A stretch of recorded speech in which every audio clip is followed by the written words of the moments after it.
Human relationships are, by their very nature, fraught with conflict, vulnerability, and anxiety. Yet, we cannot develop or mature in isolation. We learn to navigate the world through encounter. The great challenge of maturity is figuring out which of these encounters actually cultivate courage and discipline, and which ones slowly erode our spirit through manipulation or dependency. That critical process of discernment starts entirely at home. A stable, loving family provides an enormous head start, teaching us how to trust, cooperate, and believe we are actually worthy of responsibility. Without that early foundation, we're left trying to build those crucial skills from scratch. Whether we succeed or fail in the broader world often comes down to the microscopic dynamics we experienced in childhood. Today, that traditional family structure is undergoing a rapid mutation. In highly competitive cultures, families steer young people relentlessly toward academic achievement and professional status. Instead of fostering genuine connection, this environment measures worth by comparison and performance.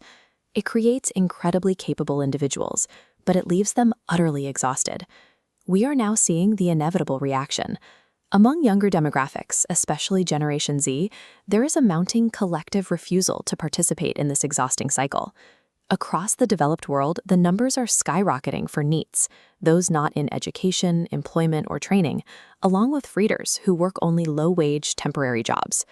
Critics often dismiss this as laziness, but the shift represents a calculated withdrawal, a choice to lie flat and opt out of the competition entirely. It stems from a deep disillusionment. Many young people look at the deal being offered and realize that selling their entire adult lives to the labor market will no longer guarantee stability, let alone meaning. A civilization cannot survive if large portions of its population retreat into permanent dependency. Human talent requires cooperation. We have to work together across generations to create knowledge and culture. When a society turns its foundational relationships into endless competitions, alienation is the logical result. The desire to lie flat is a direct symptom of a system that has worn its people down.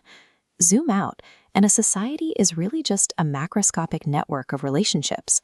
Right now, the socioeconomic ties connecting us have become highly toxic.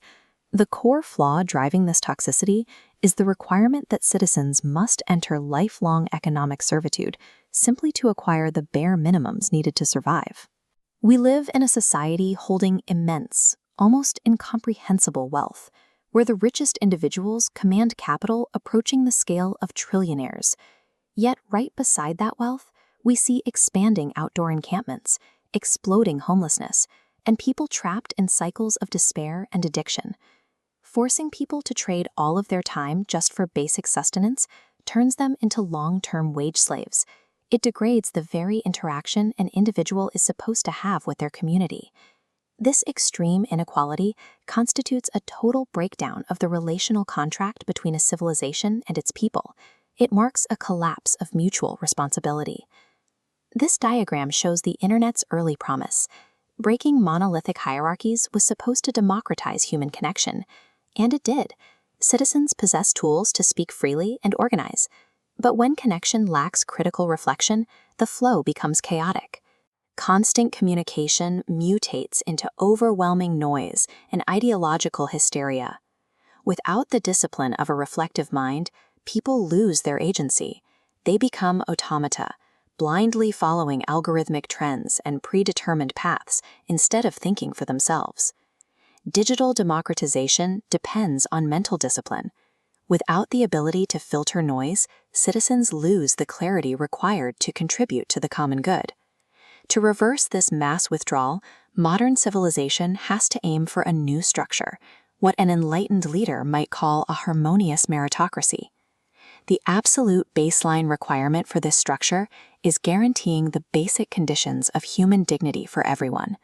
A modern civilization must provide 4 essentials: housing, safety, healthcare, and education. These cannot be treated as conditional rewards dangled at the end of lifelong economic servitude. They must function as solid, unconditional foundations, allowing people to actually participate in society. Securing these material needs creates the necessary stability for disillusioned citizens to once again find meaning and participate in their communities. We are seeing this shift. Visionary leaders like Ricardo Semler are actively reimagining education, moving away from producing obedient workers to nurture innate human curiosity. If humanity secures basic needs and embraces lifelong learning, society begins to bloom. We make room again for poets, painters, craftsmen, and philosophers. Ultimately, the future of our civilization depends entirely on whether we can relearn how to relate to ourselves, to each other, and to the deeper meaning of human existence. Escaping wage slavery through critical thinking is an economic necessity.